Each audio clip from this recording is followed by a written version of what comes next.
Two, 1 2 1 2 3 4.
Speedy.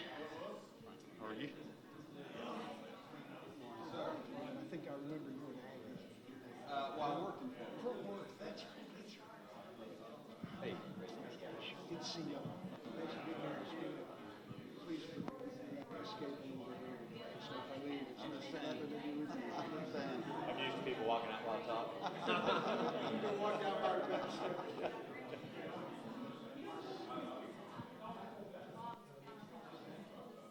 Good morning, ladies and gentlemen. I'm Dave Crouch. This is the legislative update presented each month by Williamson, Inc., our local Chamber of Commerce.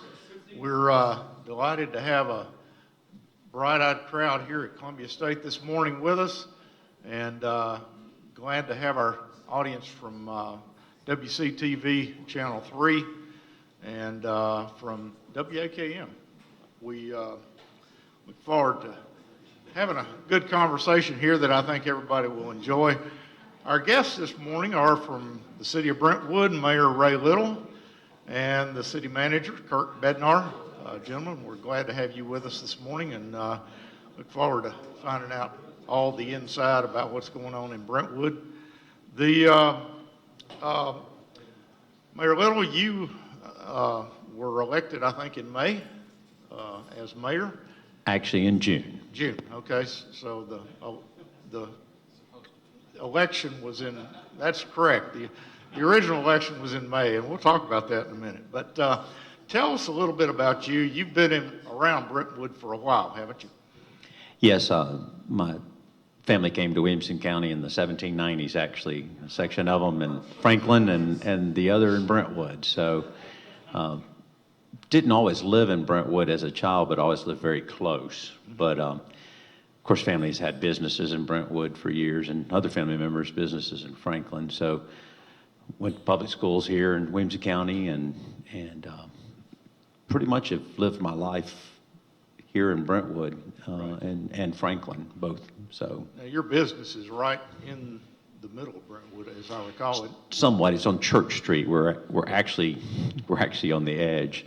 In fact, the majority of my property is in Davidson County. So Is that right? Yeah. So Don't I tell- actually wish I could pay Brentwood commercial taxes. So So do we. yeah. It would be a little less expensive. I see. Well, I think I've filled up there a few times as I was passing through Brentwood. And how long have you been there? Well, we've been at the tire store since 1986.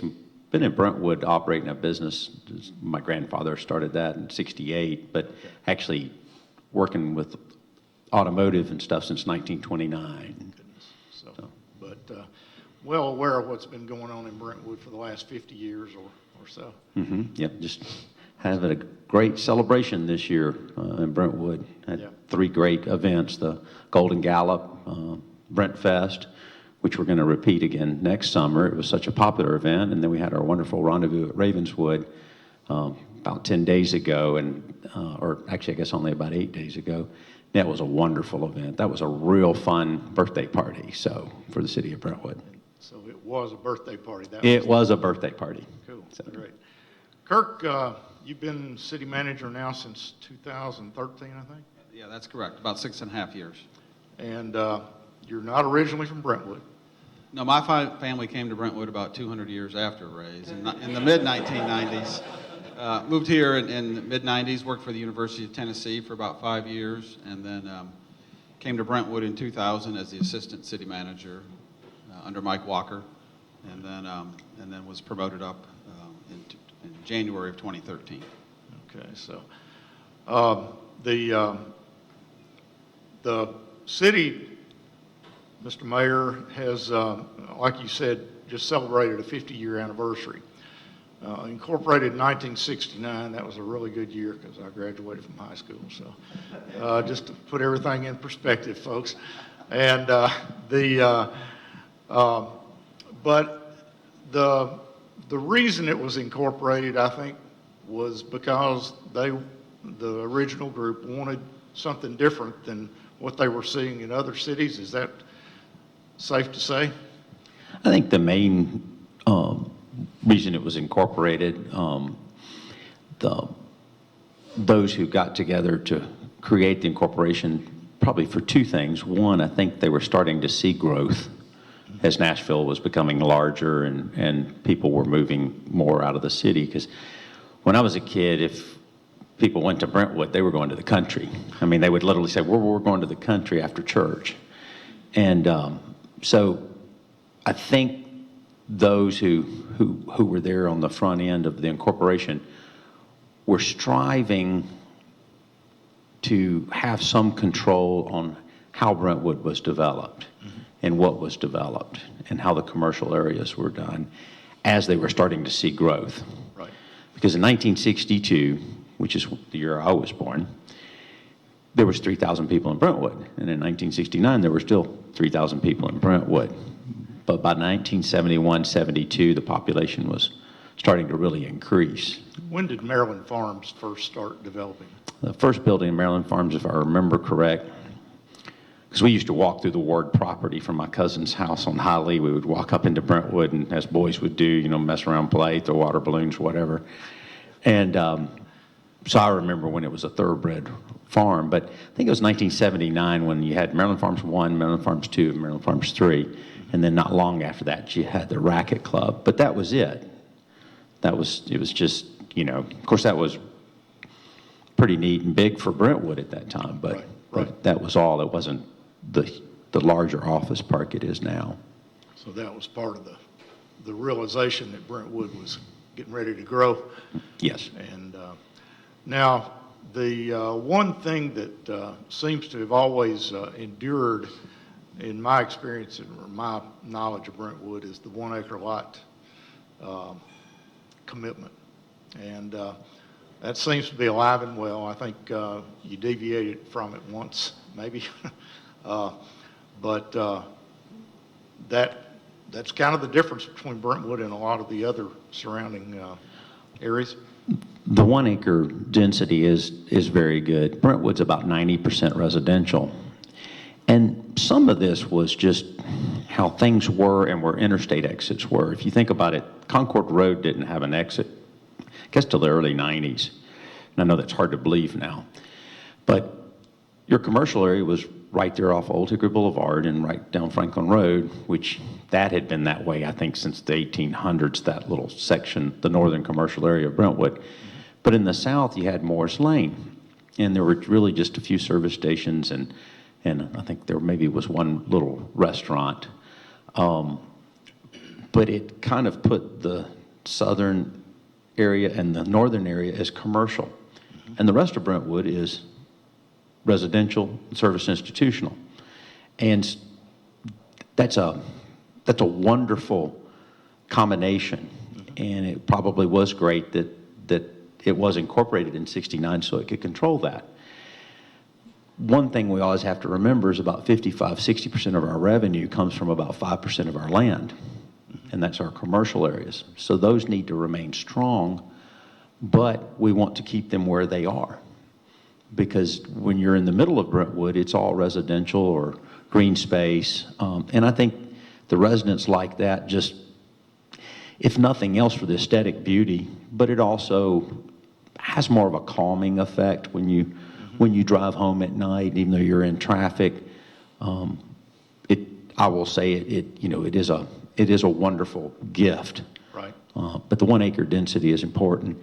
And even when we will put houses on smaller than an acre lot, the overall development generally has much more, to where if you calculate like on our OSRD or OSRD IP, there is more than 1 acre of land there for each residential unit. So right. I remember a few things from back in the, I don't remember which decade it was, but and I asked Kirk this question last year when he was with us. I'll ask it to you though, and Kirk, I'll get to you in just a minute. That's fine. But really enjoying having a institutional knowledge here, wealth that Mayor Little has. But the conversation was always that Brentwood didn't have enough commercial, that the taxes were going be impossible to maintain a level tax rate, that they were going to go up because it was mostly residential and there wasn't much commercial. But I think I noticed in something I was reading that you've maintained your tax rate for 30 years without raising it. It's 29, I think, but yeah, Wow. I believe it's 29, so. So, and that's because of the health of the I think it comes from several things, and I'll give kudos to our city manager, Kirk Bednar, and his predecessor, Mike Walker. I think we've had great city management. We have fabulous city staff. They seek ways to save the citizens money. Another efficiency our government has in Brentwood is per capita, we operate with a third less employees than most municipalities. And that's a testimony to our staff. Our staff are fabulous. They often will take on more than even one assignment in more than one area. That saves the taxpayers $8 to $12 million a year. So that's a blessing. Long before I was there, so I'm standing on shoulders, but our commission, I think, has been committed to being fiscally responsible. But I also think they've done a really good job of keeping our commercial areas vibrant and good, but doing it at a pace that fits Brentwood. Right. I don't like to put what we do in Brentwood on other municipalities because I think we're unique. In fact, I think we're one of the most unique places in the world. But I feel that keeping those commercial areas vibrant are good. My colleague, Commissioner Andrews, out here, he's in the car business too, and so I kind of always have a little saying that if you go 800 RPM, you can't get anywhere. And if you go 8,000 RPM, you'll have to rebuild the engine every 500 miles. They call that NASCAR. So most of us like to stay between about 1,800 and about 3,200 RPM for driving every day. And that's how I feel Brentwood has done it. They've stayed at, we've stayed at a very good, deliberate, steady pace and provide amenities to our citizens. We have great office parks. But still keeping the community 90% residential. Right. City election, you had two newcomers elected in May, and one of them with us this morning, Nelson Andrews. Glad to have you with us. And we've had a little difficulty deciding on the mayor this time.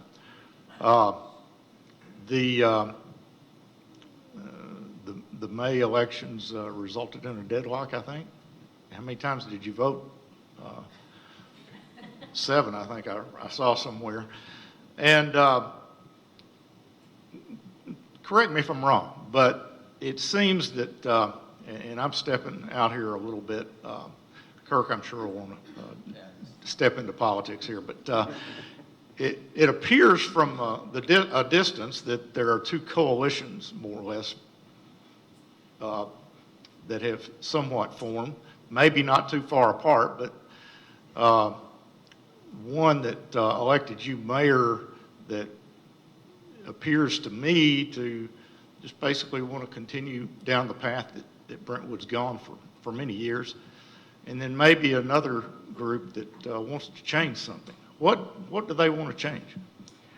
I would say you need to bring them up here and ask them. So, because I think Brentwood's a pretty wonderful place as it is. So, I feel like that there's always, in politics, that there's sometimes going to be two ways of thinking about things. But even on that, if you look at our votes on most items, probably 85-90% of the time I don't want to get Kirk into this, but I would say 85-90% of the time we all 7 agree. There's a lot of unanimous votes, unlike a lot of legislative bodies, and some of that may be because there's just 7 of us, but I feel we have a very strong governance two individuals I would like to point out who have been great mentors to me through the years is Commissioner Dunn and Commissioner Smithson, Commissioner Ann Dunn and Commissioner Regina Smithson, who've been commissioners for almost 30 years. You're talking about institutional knowledge. They have that, and they have wisdom. They know how to be appropriate in certain situations. So we're blessed with that over the years. And of course, for many years, we had Commissioner Joe Sweeney that was a commissioner for almost 40 years. And he always provided kind of an anchor and stability and all. So we've had a very good continuous body of commissioners in Brentwood that I think has promoted the stability. And so, and sometimes as commissioners, there are some differences of opinions, but sometimes we both like plaid shirts. They just like red ones, and I like blue ones. So it's not a big gap between us. So. Right. Does everybody like the new mural? Or is there controversy about that? No, and I don't know if everybody knows what you're talking about, but and that you would think Brentwood's pretty staid and conservative, but we have a new mural going up in City Park that's got some symbolism throughout the city, and it passed through the Planning Commission. Their big debate was the background color, not even the design of it, which was surprising. So no, it's coming up, and I think it's maybe done either today or so. It looks really good. Good. And so it's a little something different. It's a little unique for Kirk, Brentwood. I probably should have laid the groundwork a little bit about the mayor's election before I asked the question a few minutes ago, but tell us the difference between a commissioner form of government and a mayor alderman.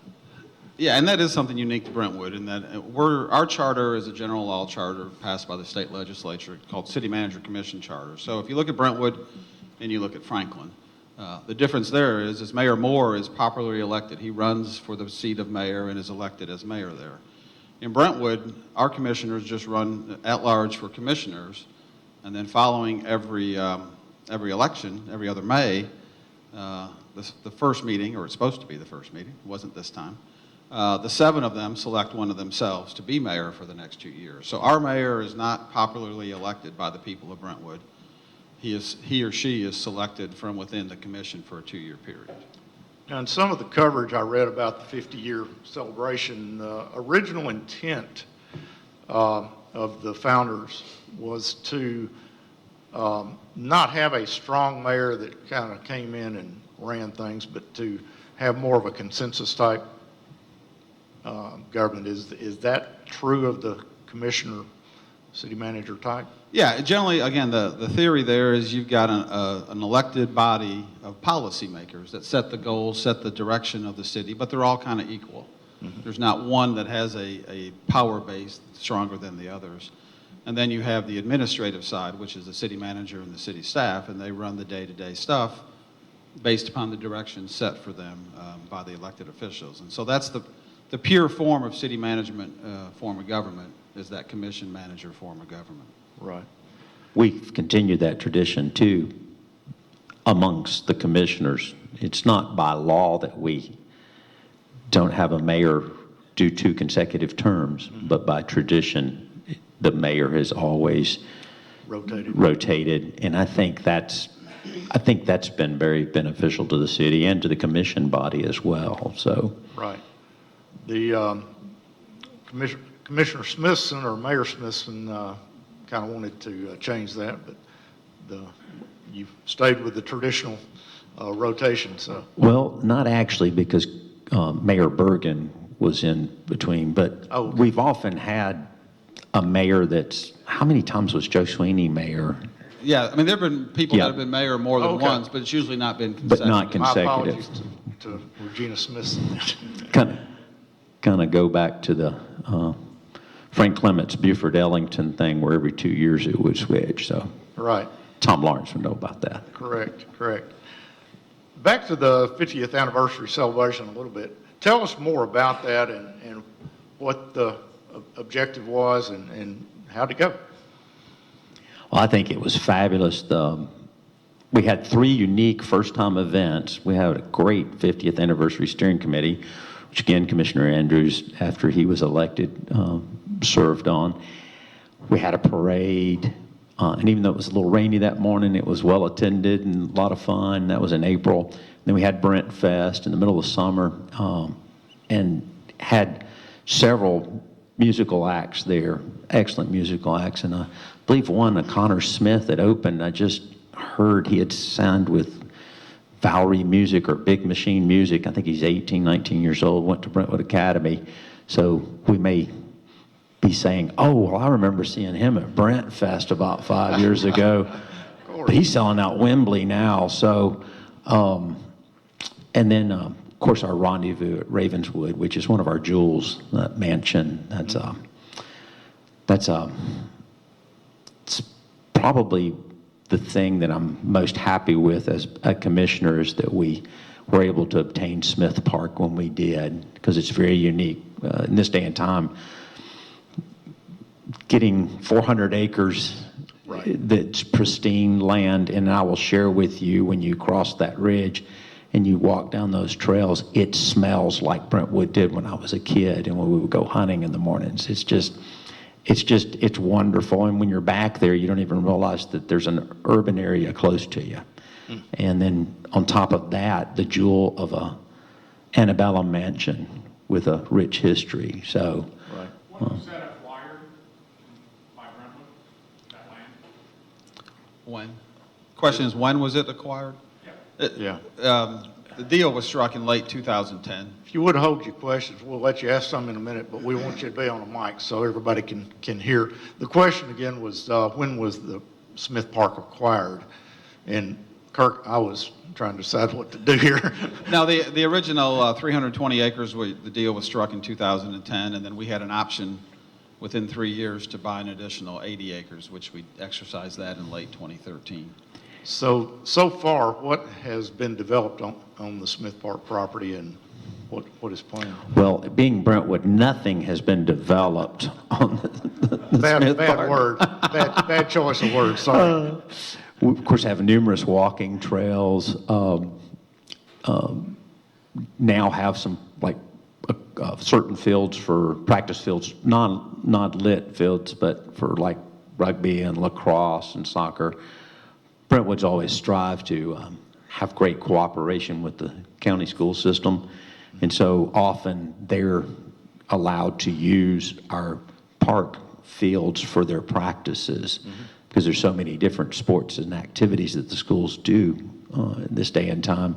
Right. Not like when I was in school, where it was basically football, basketball, baseball, and wrestling and track. And I think maybe when I was at Franklin, while I was there, they got a soccer team, but it wasn't all the lacrosse and rugby and, of course, hockey and all the different ones they have now, volleyball. Right. But that's, and beyond that, and some restroom facilities. So Yeah, I mean, essentially the property, the front part of the property is crossed by the main line of the CSX Railroad. So we had to spend a significant amount of money just getting infrastructure for access to the park. We had to build a new access road and a bridge over the railroad and parking facilities and a loop road. So again, we have a couple multi-purpose fields, playground, several miles of hiking trails up in the hills there, and that was the goal of the park. It was going to be more of a passive park. And then again, we spent roughly $1 million renovating the Ravenswood Mansion, and that's heavily used now for events by the community, and just about every weekend, every Friday, Saturday, Sunday, and lots of weeknights now for events. So, and again, trails in and out, and so it's passive. The back 80, as we call it, which is the second 80 acres that we bought, is up and over the ridge, more back towards the back part of Carriage Hill subdivision. That's more flat and conducive if we so choose to develop some more active athletic facilities back there. But to get there, you've got to build a road up and over the ridge, and so that's more of a longer-term plan. I see. The big capital project that you got going on now is a new police headquarters. Tell us why you're building a new police headquarters, and what's the vision there? So you're right, that's about We're still getting bids on different phases, but it's going to be somewhere close to $30 million for about a 55,000 square foot building. Right now, all police operations, other than our 2 DEER officers, which are out at the Safety Center East, but all police operations are at City Hall on 5211 Maryland Way. They are split up in about 4 different spots in that building. And for years, that worked okay for us. But as anybody knows, in the last 5 to 7 years, the issue of officer safety and community interaction with the police department has changed dramatically. So with the police department at City Hall, there is no security. All of our officers park in the back in a wide open public parking lot. If someone is arrested in Brentwood, again, we don't have a jail, nobody does, it's the county we all rely on. But if someone's arrested in Brentwood, they're usually brought in the back of our building, right next door to, or right alongside city employees. They're booked, fingerprinted, and usually taken up the public elevator through my office, not literally my office, but right out in front of my office, over to our CID division and questioned before they're taken to Williamson County for jail. So the operations in our buildings, there's just no security, either for our other employees, for the officers themselves. So we had to do something. And we started looking, 30, 40 years out and just realized we had to look at a different facility. We own land on Heritage Way, right next, just north of the county, between the County Rec Center and the Heritage Senior Living Community. So we already had land, which was a plus. And so we just realized we had to do it, and if we're going to do it, let's make sure it is a building that our police department can survive in and grow into in the next 30 or 40 years. So it will include an indoor firing range. Right now, all the municipalities or all the departments in Williamson County share the outdoor range down in Franklin. I think the long-term viability of that range is probably questionable, both from an environmental standpoint in terms of lead and just a use standpoint within the city of Franklin in terms of noise and that. So we felt like we needed to control our own destiny relative to training and those kind of things. It will include a community room that will be our courtroom also. Our 911 dispatch center, which we still maintain, will move down there also. So, again, we own the land, but we chose to build a building at the time when construction costs in Middle Tennessee are as high as they can be. So that timing-wise wasn't great, but we didn't necessarily get to pick the timing because of the situation we were in. Right. I think the police headquarters is something that the city's needed for a while, but the timing of it, I think, is excellent. The central location, I think, is going to help. And since we're sitting here at Columbia State University, I'm sure y'all all remember from your college courses, Maslow's hierarchy of needs. If I remember right, that base was security, because without security and safety, the other things become basically non-entities. And so as we've gone through the community, I will say it's been nothing but support for this. And I've not heard one negative, and many thank y'all for doing that. We appreciate it. Our police are great. I mean, of course, we have an internationally accredited police department and an internationally accredited fire department. There again, our employees and staff are just generally excellent at everything they do, and they strive for that excellence. They constantly try to improve or do something better. And so I can tell you as a commissioner, that is a blessing beyond belief. So thank you. That certainly, we would all appreciate that in our own communities, and we do. The another, speaking of services, one of the real assets of Williamson County and Brentwood in particular are the schools. And you all have had a lot of discussions about starting a school district just for the city. The county has, I think, I don't know whether accelerated is the right word, but they've built a new STEM building there at Brentwood High, Brentwood Middle. And you all support the schools to the tune of nearly $250,000 a year of city money to enhance what the kids at the Brentwood schools get. How is that going? What's the vision there for the schools from Mayor Little?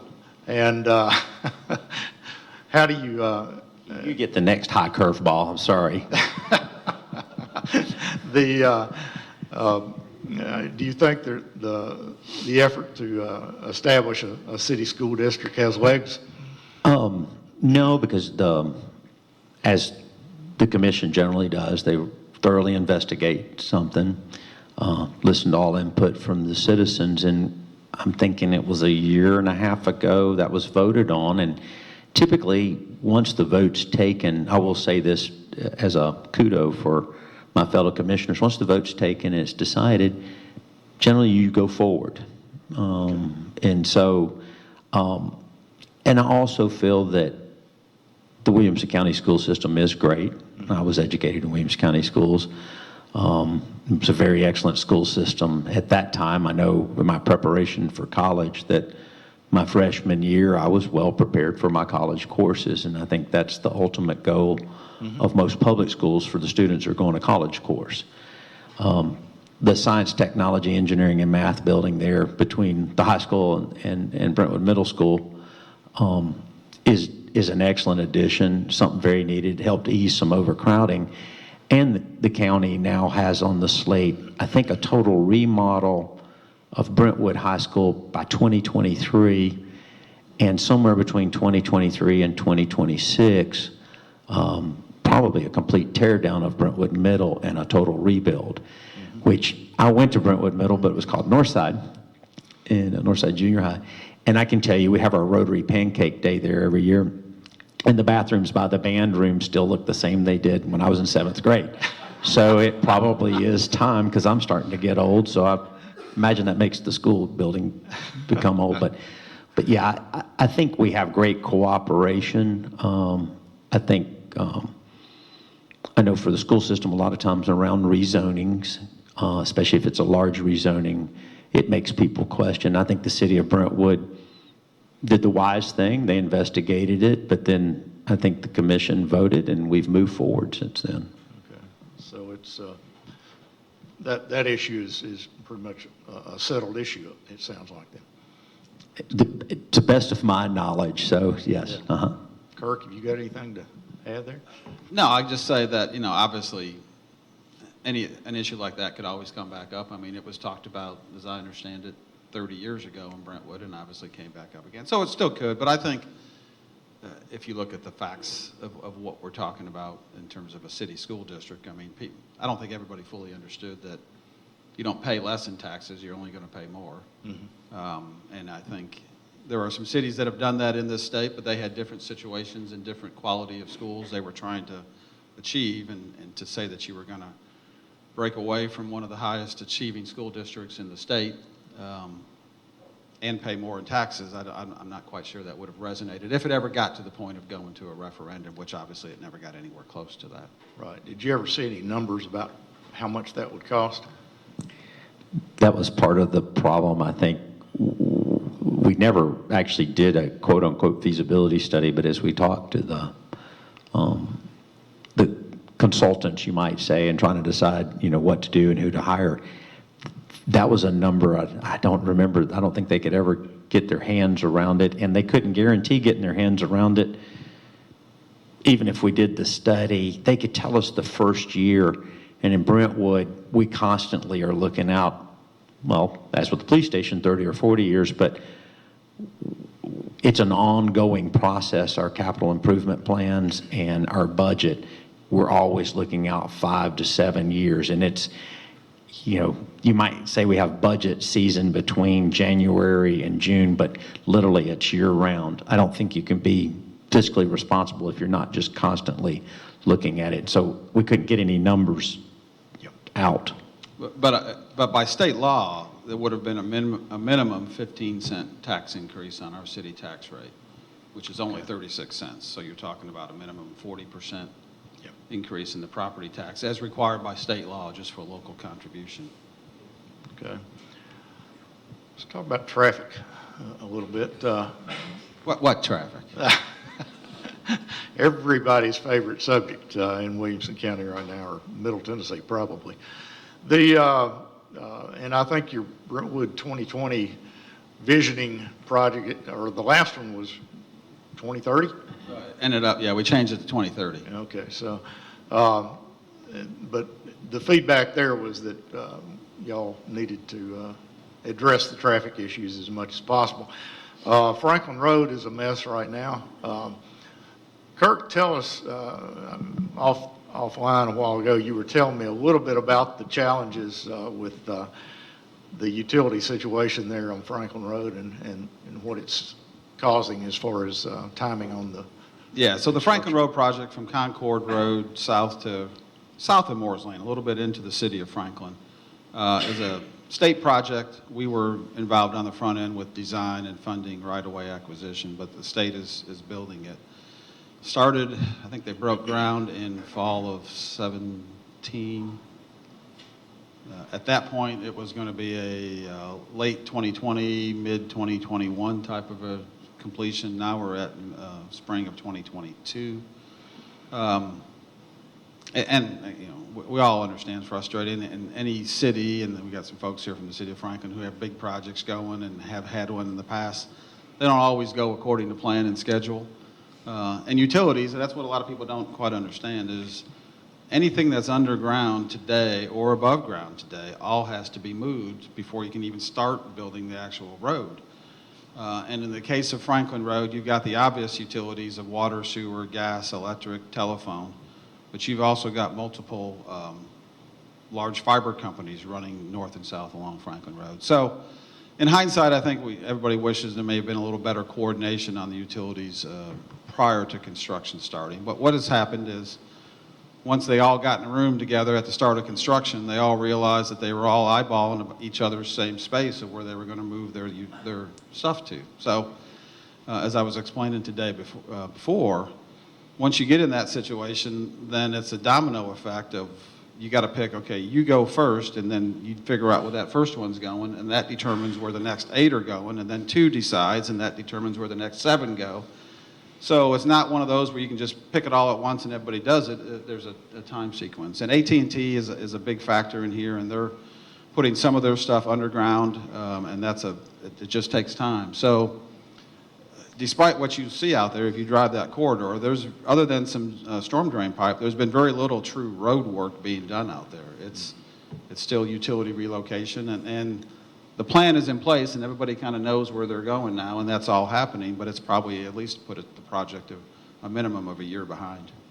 Okay, so another two years. Yeah, right now the substantial completion date, meaning that you've got kind of 5 lanes of traffic open, is late 2021, so about 2 years. Full completion of everything kind of cleaned up, dressed up, and everything is, I think, spring of 2022. And when you're 2 years out in the middle of a road project, that schedule is still iffy, to be quite honest with you. Mr. Mayor, how has the Hill Center affected traffic? Is it? I don't think it's had a huge increase of traffic. I think in some ways it actually may help because people will actually go and park there and do 3 or 4 errands on these nice, beautiful fall days like we've had this week, rather than trip in here, trip in there, trip in there. So, and as it was studied, I will say this, it has also provided a destination for Brentwood citizens so that they go to a place in Brentwood, and so they're not traversing all the way across Brentwood to go to Cool Springs or into Green Hills or wherever. So in that sense, I think it helps. It's brought even a more, I don't even know how you'd put it, a larger sales tax base for the city. I think that's reflected in our budget. Our budget's $92 million this year, and a little inflated of what it would be if we weren't doing the police headquarters, because about $17 million is added in for that. But I've noticed we do pie charts to help make it a little easier to kind of see the statistics, but it used to be the other source and state shared revenues was about 30 to 31%, property tax for about 33, 34%, sales tax was about 33, 34%, and the numbers man here may correct me on this, but I was noticing this in this year's budget, sales tax was almost 38%, we still have a good blend of revenues. We don't depend just on one thing. As you said, people were fearful that Brentwood would totally depend on property taxes. Right. But the wisdom of those who came before me, that's not what happened. But I think City Park, a lot of the new businesses, especially the car dealerships and new businesses down on the south end, have helped us, which is good because as Middle Tennessee continues to grow, Brentwood's not going to grow a whole lot or real fast. Right. Just because of the way we approve things and develop things. But as the rest of the area grows around us, I'm sure there'll probably be some challenges that it'll be nice having that. You were speaking of traffic, and many of y'all have probably heard me say this because many of you in the audience have known me for a while, but another historical fact, the mansion at Brentwood Country Club is called Midway. And at one time in the mid-1800s, a lot of times Brentwood was referred to as Midway because it's midway between everything in Middle Tennessee, it seems like. And a lot of our traffic, the parts that make it much busier, especially during rush hour, are actually people coming from Davidson County, Rutherford County, Wilson County, traversing the city, Murray County, southern Williamson County, Davidson County into Williamson County, or, you know. So a lot of our traffic, and you can tell when the schools are on break. I mean, even like when Rutherford County's children are on fall break and Williamson County aren't, you can tell a decrease in traffic. I live on the east end of Brentwood, and so I'm on Concord Road sometimes several times a day. And I started noticing, especially back when the economy was still going pretty good, but right before the economic collapse, that every day I didn't have a Williamson County tag in front of me. I had a Davidson County tag, or Rutherford County tag, or Wilson County tag. And so the old noggin started going, okay, there's a lot of pass-through traffic. And so,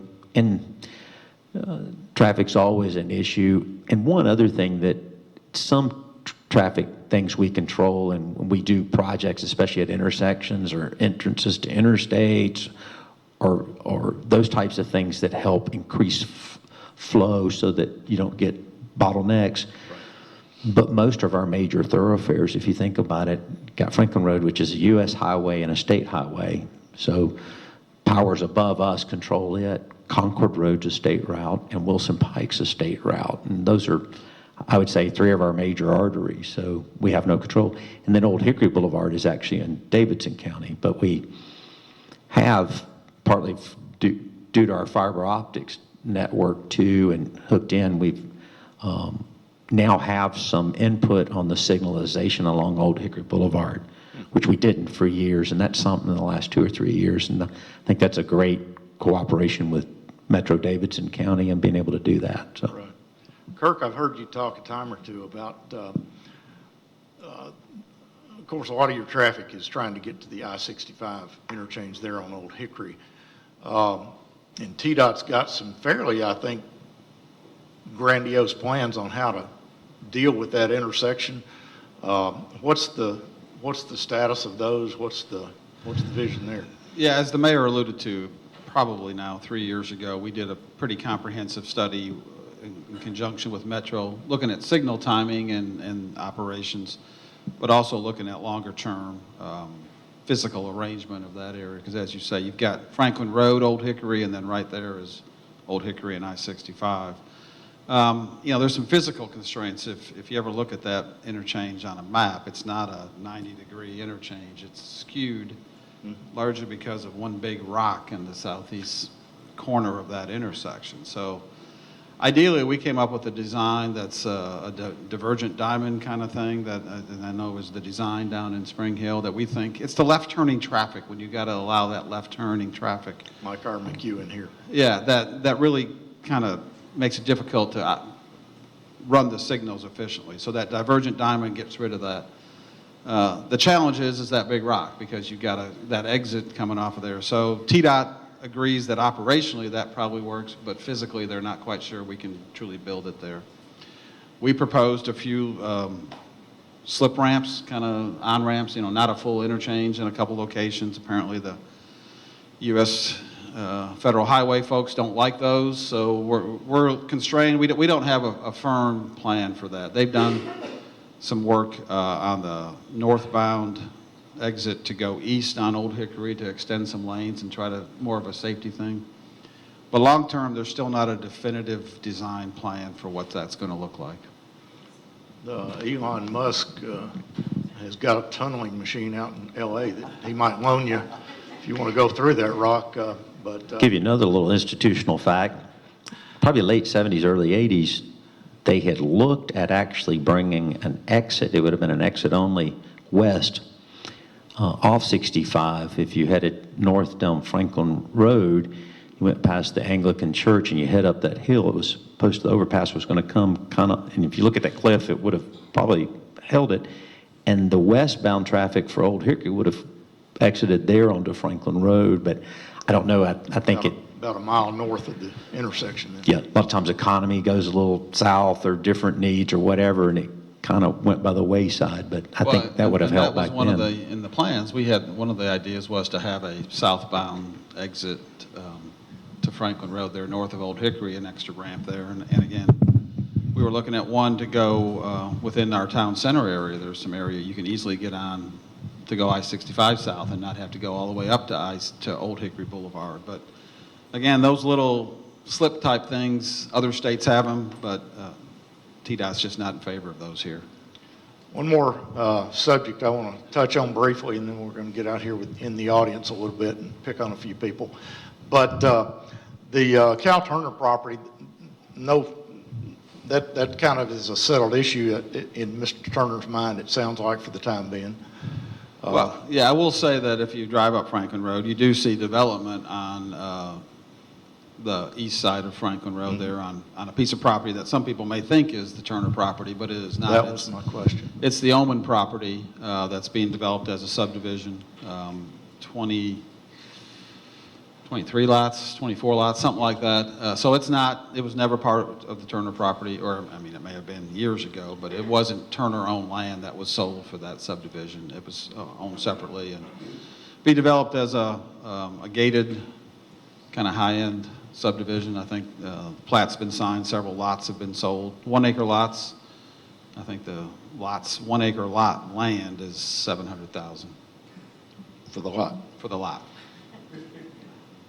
It's going to make the houses kind of expensive. I saw you bought one though. I saw it in the. No, you didn't. No, I bought a 150-acre farm down in Murray County. It didn't even cost that. So. But as far as the Turner property itself, I mean, we meet occasionally with Mr. Turner, and he's a very gracious man. But at this point in time, there's nothing kind of in the works or the planning stages as far as we know. It's zoned for a neighborhood under our zoning, not surprisingly, and right. I think most people would prefer it, as I've told him. People prefer that it stay exactly the way it is, and he continue to pay to maintain it. So, and he is graciously willing to do that for a while. But at some point in time, there's a couple different parcels there that make up the whole farm, and some are in ownerships of trusts and that kind of stuff. So there'll be a point in time where it's not completely under his control in the future. He is a gracious man. When the floods came a few years ago and kind of damaged his barn that had the nativity scene every year, he rebuilt it without the sides so it met all flood codes, but still so we could have that beautiful nativity scene on his barn, which has become a fixture of Brentwood. And that was graciousness on his part. So. Right. I'll pick on Nelson Andrews a minute. I'm a spectator, man. Nelson, you are a newcomer to the City Commission. Yes, sir. And why did you decide to run for the City Commission? Is there anything about Brentwood you want to change, or is it because you wanted it to stay how it is? Tell us a little bit about that. Well, really, I ran because a couple of commissioners who I tremendously respected for their judgment and their contribution to the city, Betsy Cross and Jill Bergen, chose not to rerun. And as we were talking about folks that might be able to, lend their time and talent to the city, I realized I felt I had something to offer. I was encouraged by some friends and family to run, and really wanted to do what I could. I've lived in Brentwood almost my entire life. there's 3 generations of Andrews living in Brentwood right now. It's where we live, where we work, where my kids have been educated, where my parents live. And so I really thought it was something I could do and be part of, and I've really enjoyed the work so far.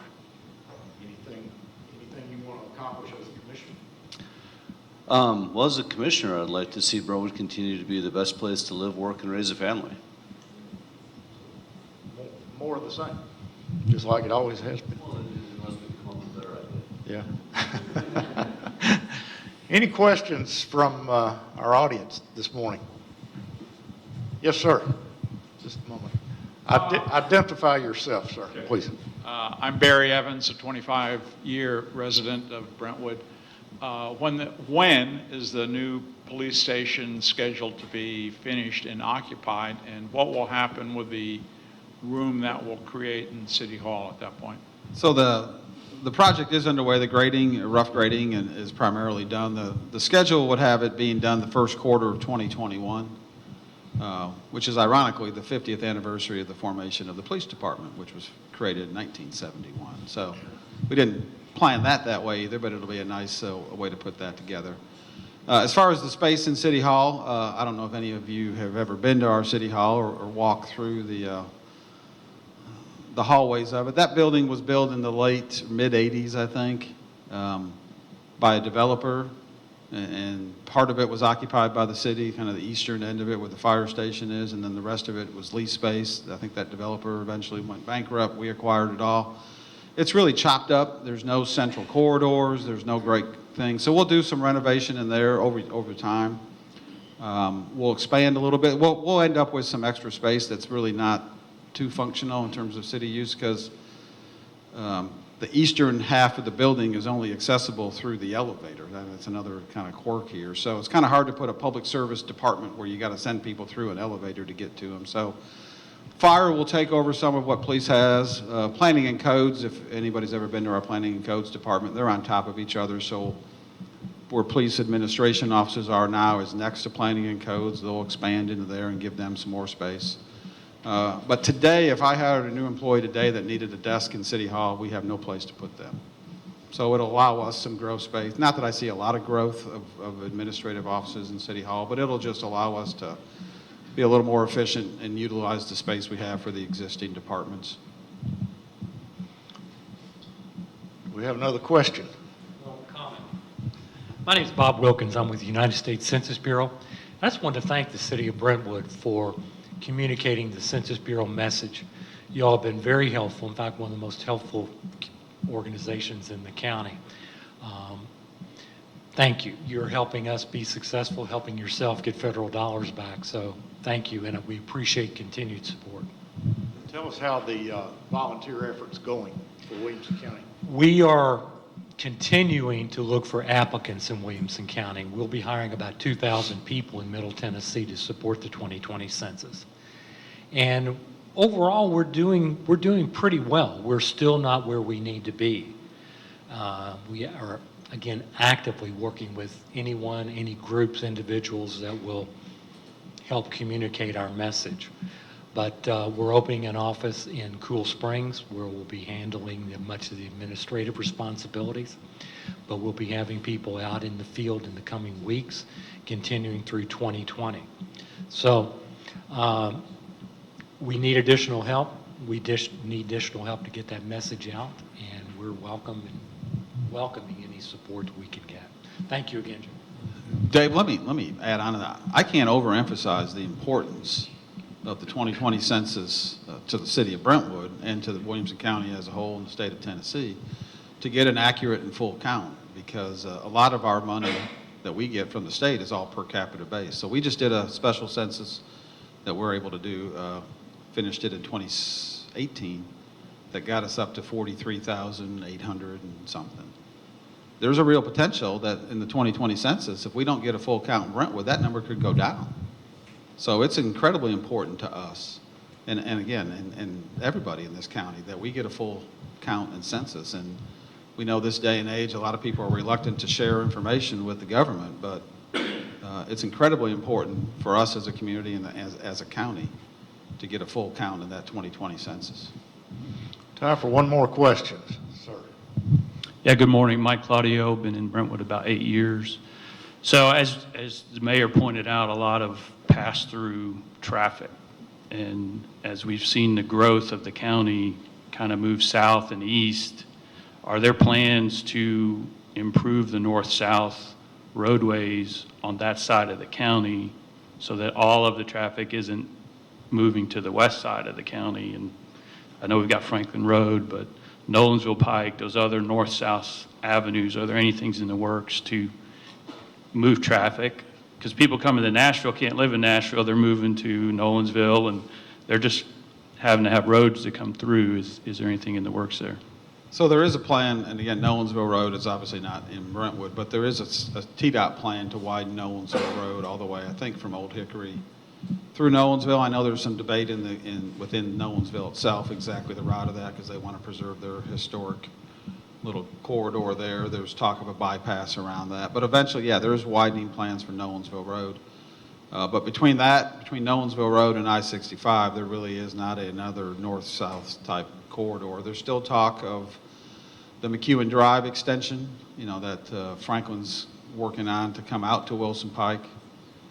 From Wilson Pike further east is a joint project it's a little more important to us than I think to them, but we've got an agreement on how that would work.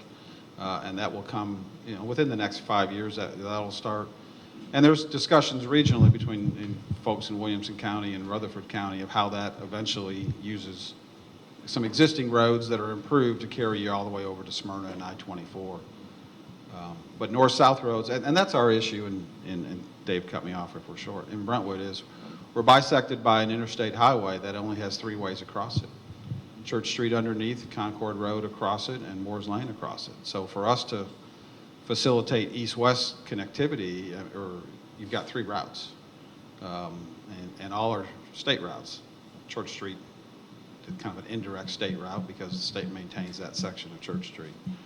And I can say this, the mayor maybe can't, that, there are decisions that were made by Brentwood decades ago that have kind of put in place some things for us that are great for neighborhoods, but are limiting in terms of connectivity. We don't have a lot of connectivity between neighborhoods. We've chosen not to extend some roads because of the neighborhood impact, or not widen roads as much as you might otherwise do, like Concord Road, because of the neighborhood impacts. And those are decisions made, I think, for good reasons. And we just have to realize that that's where we're left today.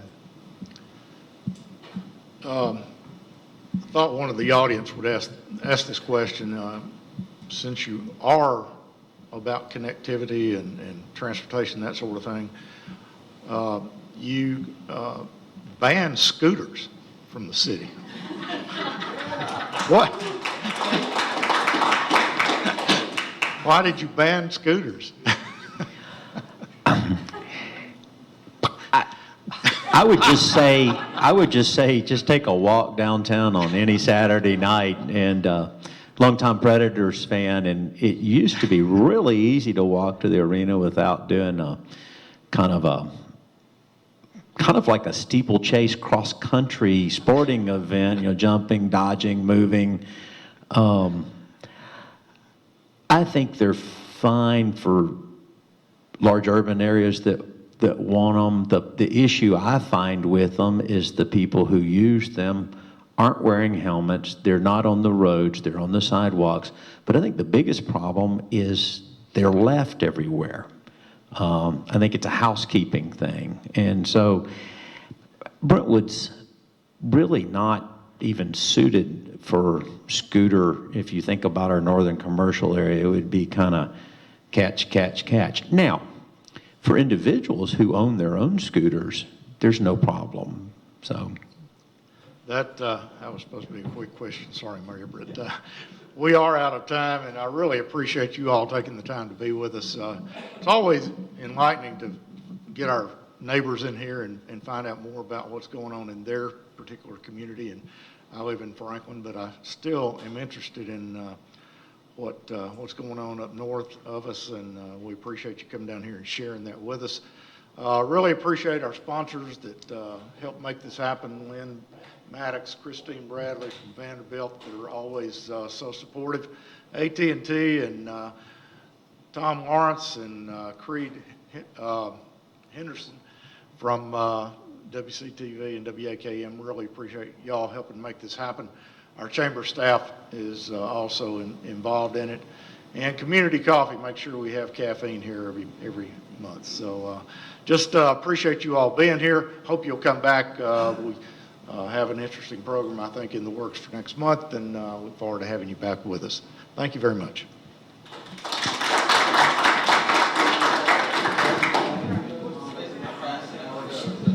I thought your problem in answering that question